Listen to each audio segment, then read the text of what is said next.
Welcome back to the Stan Simpson Show. Connecticut's first TV political debates are over. Here to share their perspectives are Daniela Altamari, Harper Current, Christine Stewart, CTNewsJunkie.com. Danielle turning into a multimedia star now. She was one of the questioners at last week's debate. And so tell us behind the scenes. You had the gubernatorial with Malloy and Foley. Before it starts, you're there. The lights are on at the Bushnell, right? So, at the Bushnell, yep. Body language. What was going on? Who looked more nervous? How did they try to comport themselves before this thing? I think they both went in looking fairly confident.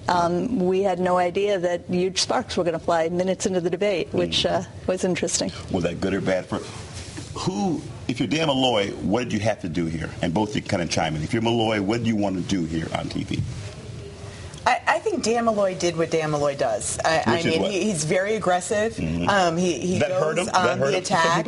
I recently spoke to a group of college students who felt that he was angry. Mm-hmm. And so, even Tom Foley had said he thought Dan was angry. So, his posture, some of his mannerisms may have come across angry or overly aggressive, which may not sit well with voters. Mm-hmm. Tom Foley, if you were him coming in, what were you trying to do here? As a Greenwich millionaire, what do you want to try to brand? How do you want to brand yourself to the audience who maybe hadn't seen you at all, except for your ads? Well, he was feisty as well. Maybe not quite as feisty as Malloy, but there were a lot of good sparks. At some points, it turned into a kind of he said thing. You're a liar. No, you're a liar. And you wonder, does that turn people off to politics? That sort of rancorous kind of discussion. I don't know. Let's take a look what you're talking about. Take a quick clip. Tom, when you accuse me of not telling the truth, you don't think I should respond to you? Dan, you're making this stuff up as you go along. You're an attorney. You should be doing better homework. Well, that's the thing about Tom. He makes some good points, and then he leads into things that simply aren't true. You need to know how government actually works in the state of Connecticut. Here's Dan Malloy once again being a little loose with the truth. When are you going to make up your mind? All right, this still comes down to not who's lying, but who can create jobs, right? Whether it's national or local, it seems the electorate wants to know who's the person in there who can have a meaningful plan to create jobs. Specifics. Is it hard to nail these guys down on specifics when he asks for a jobs plan? Is there frustration on anyone's part as far as what do they want to do? Well, it also comes down to, should government be creating jobs? Is that government's job? I think it's interesting that they've both said that they are not looking to lay off any state employees. Foley has said that any employee layoffs would happen through attrition, and Dan Malloy has said that he thinks that they can find other savings in state government. It's not only the issue of government creating jobs, but do you want to have a business person running government or a professional bureaucrat, right, in both these races? I was just going to say that's the essential question both in the U.S. Senate race as well, and I thought there was an interesting exchange in that debate on Monday night where Mrs. McMahon asked Mr. Blumenthal, how do you create a job? And he got a little tripped up and then, seemed to sort of catch his footing kind of in the middle. Well, let's take a look. I don't want to cut you off. We have that, too. Let's take a look at that one. Tell me something. How do you create a job? A job is created, and it can be in a variety of ways, by a variety of people, but principally by people and businesses in response to demand for products and services. And the main point about jobs in Connecticut is we can and we should create more of them by creative policies.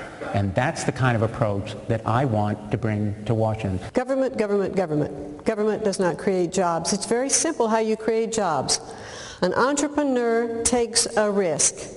He or she believes that he creates a good or service that is sold for more than it costs to make it. And if an entrepreneur thinks he can do that, he creates a job. All right, let's talk a bit about interesting exchange, adjustments.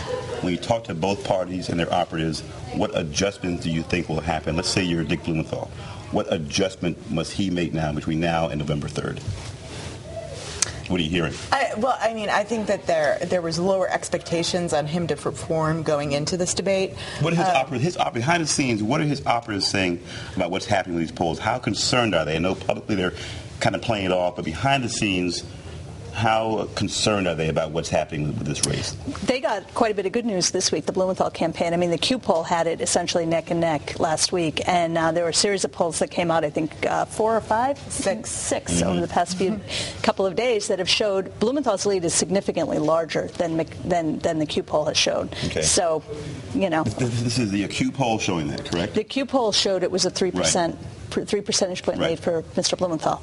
A series of polls, 6 as we point out. Yeah, 5 of the 6 that showed at least double-digit leads for Blumenthal. Yeah. Mm-hmm. And so it was interesting because a recent poll on the governor's debate actually had Malloy and Foley still within the margin of error. So it kind of looked like you're wondering if, you know, Tom Foley's riding Linda McMahon's coattails. Are there coattails in this, the whole U.S. Senate versus governor's race? So in 30 seconds, then, a quick point. If you're Foley, what are his people saying? What do you suspect he'll do as far as an adjustment? What are his people saying or hinting as far as an adjustment, if any at all? Do you stay the course, or do you try to tweak something?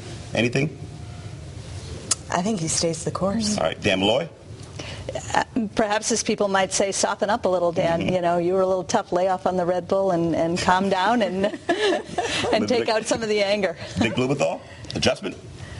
I don't think so. He's got Michelle Obama coming in about 10 days. So that helped him or hurt him with the Obama brand. That could help him or hurt him. I think she remains tremendously popular. Maybe people don't like her husband, but you know, she's a different person. That's something. Not 2 years ago, they hated her and they loved him. And now and if you're Miss McMahon, adjustment. What do you do now? Keep hammering away, or do you?